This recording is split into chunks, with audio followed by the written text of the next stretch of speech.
Hey everybody, this is Donald, and I'm trying something new. I'm going to record this video, and then I'm going to try to send it to you on the YouTube link, and then I'll post it to Facebook after that. So this video is going to be a good trial to see how things work. And but here's what I've been thinking. We hadn't got to meet now for several weeks at church, and we miss seeing everybody, and I know everybody wants to get back to our normal assembling. Who would have ever thought we would have been here? Who would have ever thought that we would see our churches shut down? And this is a time of a lot of worry, a lot of fear. Remember what I told you the other day, be careful and be safe. Judy Carter broke her hip yesterday, and she's going to be sent home. She was at the hospital with no family there, no support person with her, just the medical people, because if you get sent to the hospital now, your family can't stay with you. No friends can't stay with you. So we got to be careful. This is serious. This is more serious than we thought it was when it first started. And I hope everybody will do this thing where you stay at home and just shelter at home and don't get out unless you have to. But I got to thinking about this, that Jesus is greater than this COVID-19. He's greater than this coronavirus that we're facing. And only Jesus Christ can bring the peace that we need for times like this. As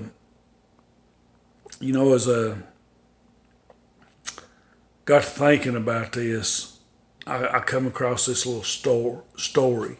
This guy named Adam Hamilton tells a story of a team that was down at the bay at St. Louis to help gut some houses after Katrina hit. So they were assigned a woman who had a brick house that was completely the water had just overtook the house, and it was a 2-story house with a garage. And it said in the room above the garage was literally hundreds and hundreds of dolls that this lady had collected. So they were removing them all to keep mold from overtaking them and all this. And said when they finished, they talked to the homeowner. And she said, they'd ridden out many storms. So this one, they didn't think it was no different than the others, but it was different. And the waters came and it began to flood, and the water rose literally clean up almost to where they were staying in the attic, so they could hear the tornado, which spun off from the storm and traveled across the street right from their house. And she said they were scared to death, and they were watching it, and said the house next door, which belonged to her daughter, this grandmother's daughter, it washed it away.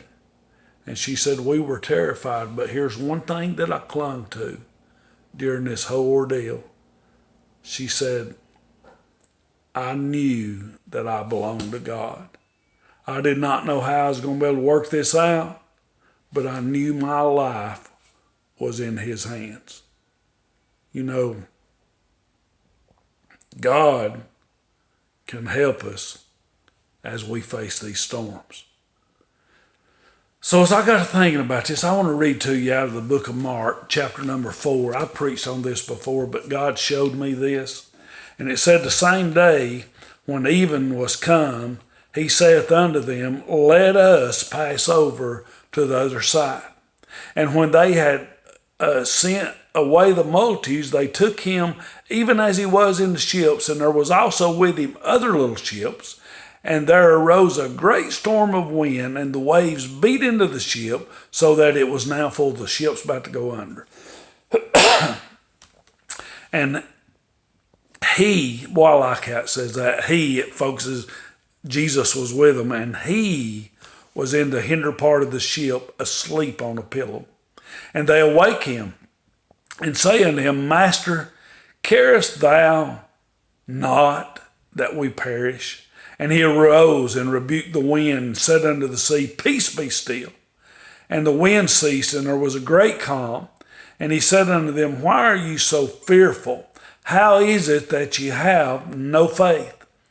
And they feared exceedingly, and said one to another, What manner of man is this, that even the wind and the sea obey him?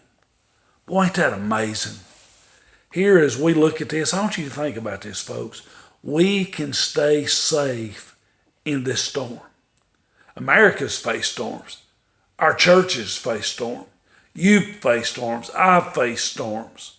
But the key is, if we're with Jesus and Jesus is with us, we'll be safe in the storm. Here's what I'd like to say. First, we see the simple little order. I want you to think about this.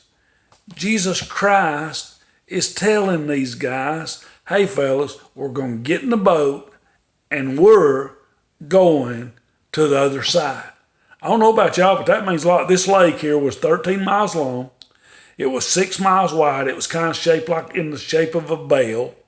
And it was surrounded by steep mountains on the shores. There were steep mountains. The Jordan River flowed into this thing at one end and exited on the other end. And then it would make its way to the Dead Sea. They said this water was fresh. It was sweet. It abounded with fish. And it had beautiful beaches.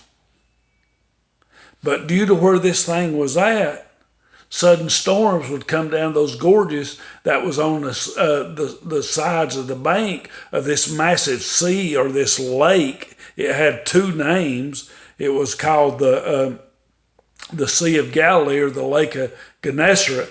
And so it was very common that storms would sweep in on this place. But here's the deal.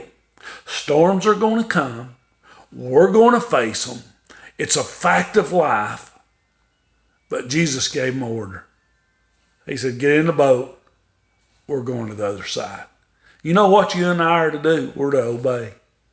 When Jesus gives us an order, we're to trust him. When Jesus tells us to do something, we're to get in the boat. We're not to argue. He don't have to give us further directions. If he just says this, we need to take that one direction and go with it. He said, get in the boat. We're going to the other side. He didn't just give them simple order here. We see the significance of this. God showed me this. I'd looked at this before, and I had an uncle one time, I heard him preach on the other boats. It was so long ago, I can't really remember what all he preached, but here's what God showed me. He showed me two things. It said there were also other little ships. God showed me this. We're not the only one. Folks, you listen to me, the Baptists aren't the only one. The Methodists aren't the only one. The Church of God, they're not the only one. The Charismatics, they're not the only one. The Holiness, they're not the only one. Those that say, well, preacher, I'm not just a Baptist, I'm a Southern Baptist, you're not the only one. Then there's that crowd that says, well, preacher, I'm not just a Baptist, I am an independent Baptist. You're not the only one. Then there's that group out there that they say, hey, I'm a missionary Baptist. Listen, friend, you're not the only one. We got so many Baptists, we can't even keep up with how many there are. But listen, we're not the only one. Thank God that denominations don't have a role of who is in the family of God. There's more than just us. There's people that don't do things like us. There's people that don't say things like us. There's people that don't do their music like us. They're preaching like us. They don't conduct their ministries like us. But guess what? There were other little boats in the lake. See, these 12, they might have thought they were the only ones, but they weren't. These 12 had the luxury and the joy of Jesus being in their boat, but there were other boats. Boy, I like that. God showed me it. He said, listen, Donald, there's more.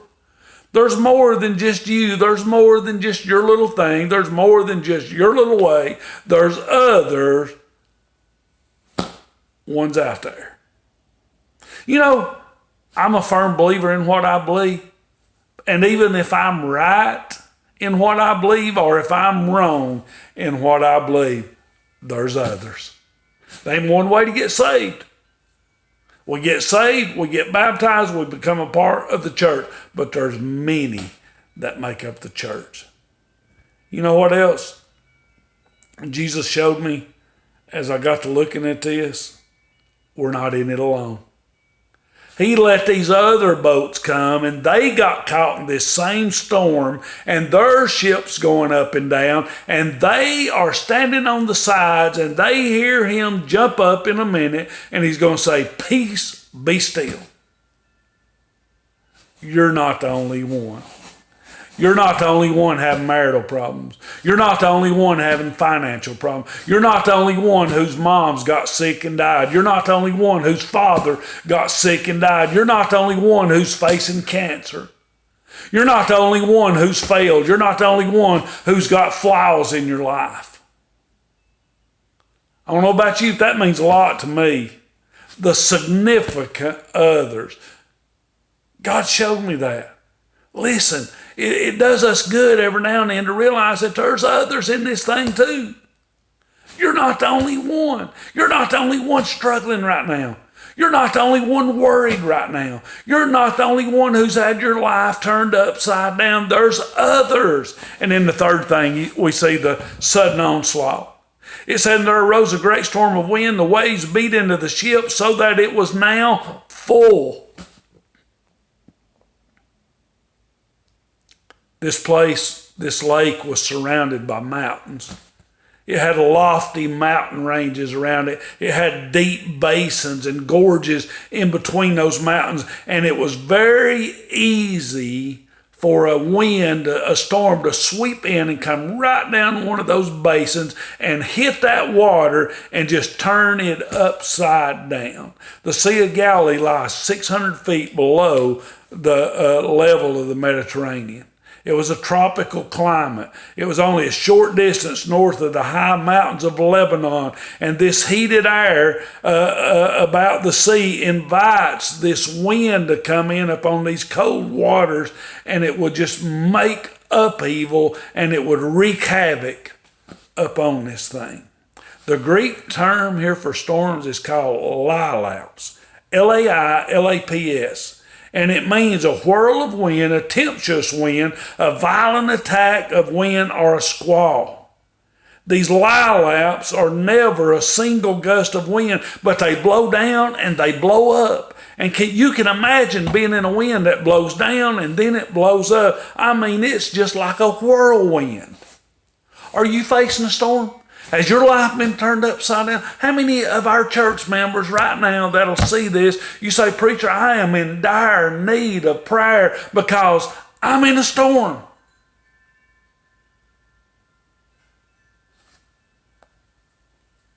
We're all in a storm.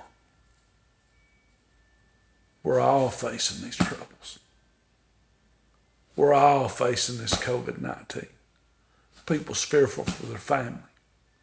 People's longing to go back to church. People, I am praying every night, "God, don't let my family get this. God, don't let our church get this. God, let me do everything I can to ensure that my little 7-year-old granddaughter don't get this." I couldn't even comprehend that Kinsley having to go off to the hospital and her mom and dad or her grandparents can't go and be with her. That would probably drive me over the edge. Because we're all in a storm.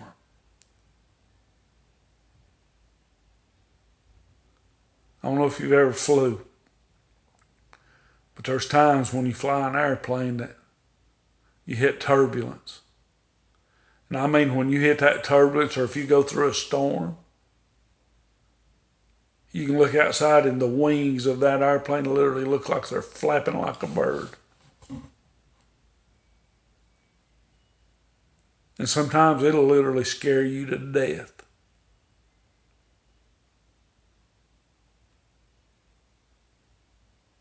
And a storm, a lot of times, don't give us a warning. There's no spiritual radar. We don't have the Doppler radar, whatever it is they have on the local news and weather alerts. God don't give them to us. They just pop up. But then, thank God, we see the startling observation. These guys are at their wits' end. I don't know if they'd been trying to battle this thing. I don't know if they'd made the decision not to wake Christ up. But finally, they went over there and they thought, man, this thing's bigger than us. Said the boat's about to sink. This thing was filling up with water. These seasoned sailors are scared to death. And they said, we don't know what else to do. Let's go to Jesus. And they go to Jesus, and there he is in the hindermost part of the ship. And he's laying his head down on a pillow, and he's sound asleep. They quit bailing. They've done all they can do. And finally, they go to him. And they said, Lord, look at him. He's over here asleep. You know what God showed me in this? Let your conversation be without covetousness. Be content with such thing as you have. For he has said, I will never leave thee nor forsake thee. I want you to get this. You say, preacher, that is unbelievable that Jesus was asleep in the storm. Listen, that shows me a lot about our God. He wasn't over there biting his fingernails. He wasn't over there worried to death. He wasn't over there saying, God, what can I do? Oh, Lord, what can I do? He is asleep. He wasn't even worried about that storm. He is just waiting on them to come and wake him up.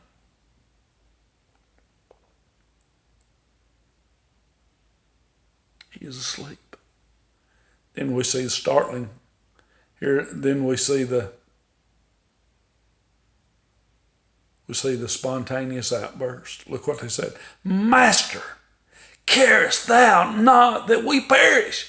Have you ever been in a situation where you made a spontaneous outburst at God? Have you ever went to God and said, God, I love you. God, I serve you. God, I go to church. But God, why did you let this happen to me? God, do you not care about me? God, do you not care about my mama? God, do you not care about my children? God, I give.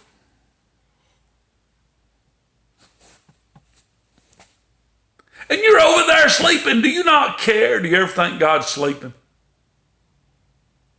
Have you ever went to God and said, God, apparently you're not hearing me. God, you're not doing this as fast as I would like you to do. God, you act like you don't even see me down here. Job said, I turned to my left, he wasn't there. I turned to my right, and he wasn't there. I looked behind me, he wasn't there. And I looked in front of him, and he wasn't there. If I could just find him, I'd lay out my case before him, and he'd fix it all. Can I tell you this? God knows our flaws. God knows our frailties, but I want you to get this, he still loves us. God knows that we're feeble human beings. And you know what God wants us to do? When the storm is bigger than us and the storm's about to take us under, to come running to him. He was there the whole time. Then we see a spectacular occasion. He arose. He rebuked the wind and said unto the sea, Peace, be still. And the wind ceased, and there's a great calm. You know what he done that day? He calmed two storms. He calmed the sea.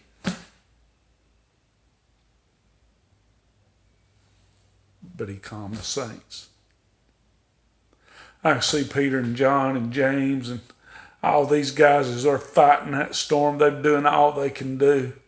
And Jesus stood up. He spoke up. And he shut it up. He stood up. He spoke up. And he shut it up. Stop! It's over. Peace. Whew.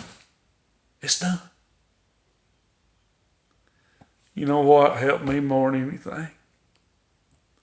When the storm's raging in my life, when it feels like my boat's about to sink,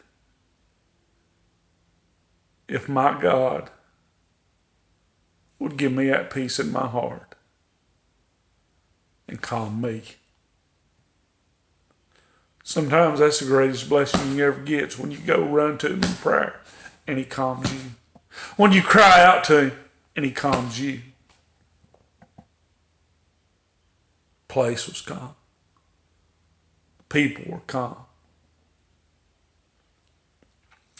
I think of that song, Peace, Peace, Wonderful Peace, coming down from the Father above, sweeps over my spirit in fathomless billows of love.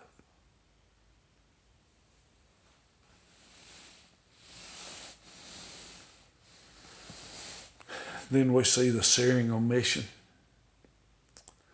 Why are you so fearful? How is it that you have no faith? I was laying over there. Why didn't you cry out to me? Do you honestly think I'm going to let the boat go under?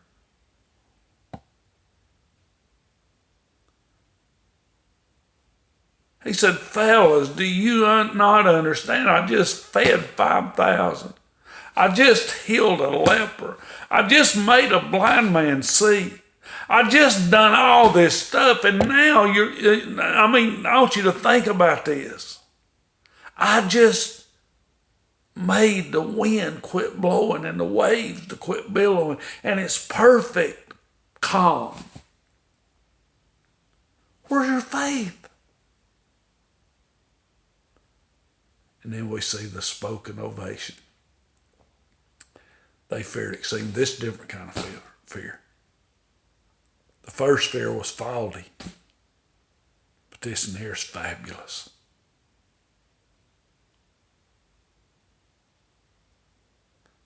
What manner of man is this, that even the wind and the sea obey him? They said, oh man, listen, we watched this guy. He raised the dead.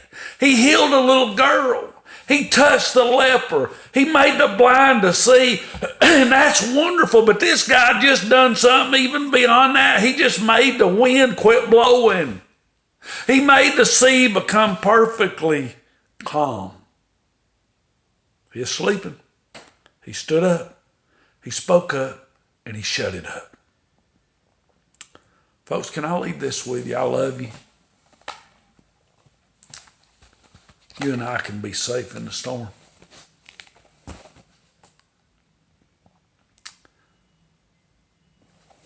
God, I pray for each soul that's listening to this. God, there could be some lost people hear this. Give them that sweet, sweet peace. God, there's many saints will listen to this. God, give them the peace in the midst of this storm. God, this COVID-19 is wreaking havoc upon this country, upon the world. But we can be safe in the storm. And I pray all this in Jesus Christ's name. Amen.